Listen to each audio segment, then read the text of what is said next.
നമ്മൾ ആദ്യം തന്നെ മനസ്സിലാക്കേണ്ടത് ഈ ന്യൂ ബോൺ എന്ന് പറയുന്നത് എന്താ, ഈ ജനിച്ച് കഴിഞ്ഞിട്ടൊരു 2-3 മാസം വരെയൊക്കെ നമുക്ക് വേണമെങ്കിൽ ന്യൂ ബോൺ എന്ന് പറയാം, അല്ലെങ്കിൽ നമുക്ക് ഇൻഫൻറ്റ് എന്ന് പറയാം. ഈ ഇൻഫൻസി സ്റ്റേജിൽ നമുക്ക് എന്തെങ്കിലും ചോദിച്ച് മനസ്സിലാക്കാൻ പറ്റുമോ കുഞ്ഞുങ്ങളോട്? അതില്ല. അപ്പം നമുക്ക് ചെയ്യാൻ പറ്റുക, നമ്മൾ ഇവരെ നന്നായിട്ട് ഒബ്സർവ് ചെയ്യണം. നമ്മൾ ഒബ്സർവ് ചെയ്തിട്ട് ഇവരുടെ പാറ്റേൺസ് മനസ്സിലാക്കണം. പലപ്പോഴും നമുക്ക് ശ്രദ്ധിച്ചാൽ മനസ്സിലാവും, ഇവർ മൂത്രം ഒഴിക്കാൻ മുട്ടുമ്പോൾ അവർക്ക് എക്സ്പ്രഷൻ ഉണ്ടാവും, ഉറങ്ങാൻ വരുമ്പോൾ ഉള്ള അവരുടെ കരച്ചിലൊരു വ്യത്യാസം ഉണ്ടാവും. അങ്ങനെയെല്ലാം പലതരം നമുക്ക് ഈ കാര്യങ്ങൾ ഒബ്സർവ് ചെയ്യാൻ പറ്റും. പിന്നെ ഒരു പ്രശ്നം എന്ന് വെച്ചാൽ, ഈ രാത്രി കുഞ്ഞ് ഉറങ്ങുന്നില്ലെന്ന് വെച്ചാൽ നമുക്ക് കുഞ്ഞുങ്ങളെ പകൽ ഉറക്കാതിരുത്താൻ പറ്റുമോ? നമ്മൾ കുറച്ച് വലുതായി കഴിഞ്ഞാൽ അങ്ങനെയല്ലേ ചെയ്യുന്നത്.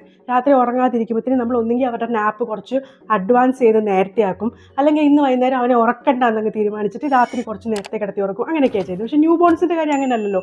അവർ പാൽ കുടിക്കുക, ഉറങ്ങുക, മൂത്രമൊഴിക്കുക, അപ്പിടുക, അതൊക്കെ തന്നെ അവരുടെ പരിപാടി. അതുകൊണ്ട് പകൽ സമയത്തെ ഉറക്കം നമുക്ക് തീരെ അങ്ങ് ഒഴിവാക്കാൻ പറ്റില്ല. നമ്മൾ ഒഴിവാക്കരുത്. അവർക്ക് അത്രയും ഉറക്കം ആവശ്യമാണ്. ഉറങ്ങിയില്ലെങ്കിലും പ്രശ്നമാണ്, അത് ഞാൻ പറയാം. അപ്പോൾ എന്താ ചെയ്യുന്നത് വെച്ചാൽ, പകൽ സമയത്തെ ഉറക്കവും രാത്രി സമയത്തെ ഉറക്കവും നന്നായിട്ട് വ്യത്യാസം അവർക്ക് മനസ്സിലാക്കി കൊടുക്കണം നമ്മൾ. അതായത് പകൽ സമയവും നമ്മൾ ഫുൾ കർട്ടനൊക്കെ ഇട്ട് ഇരുട്ടാക്കി എല്ലാവരും മിണ്ടാതിരുന്ന് അങ്ങനെ ഉറക്കരുത്.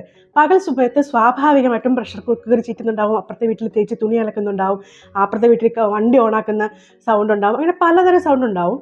അപ്പം അതെല്ലാം നമ്മൾ വേണ്ടാന്ന് വെച്ചും അതെല്ലാം നമ്മൾ സ്റ്റോപ്പ് ചെയ്തിട്ട് കുഞ്ഞുങ്ങളെ അങ്ങനെ ഉറങ്ങാനുള്ളൊരു വ്യഗ്രതയിൽ നമ്മൾ അങ്ങനെ കിടത്തരുത്.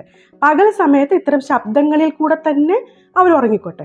രാത്രി സമയത്ത് നമ്മൾ അതിൻ്റെ നേരെ കോൺട്രാസ്റ്റായിട്ട് ഇരുട്ട് മങ്ങി കഴിയുമ്പം നമ്മൾ ഉറക്കുമ്പം ഇതുപോലെ നമ്മൾ ലൈറ്റൊക്കെ നല്ലോണം സ്വിച്ച് ഓഫ് ചെയ്ത്, എന്തെങ്കിലും അപ്പുറത്തു നിന്നുള്ള വെട്ടമൊക്കെ വരുന്നുണ്ടെങ്കിൽ അതൊക്കെ ഡാർക്ക് റൂം ആക്കിയിട്ട് അങ്ങനെ ഉറക്കാൻ നോക്കണം. ആ ഒരു വ്യത്യാസം, പകൽ ഉറക്കത്തിൻ്റെയും രാത്രി ഉറക്കത്തിൻ്റെയും വ്യത്യാസം അവർക്ക് മനസ്സിലാക്കി കൊടുക്കണം.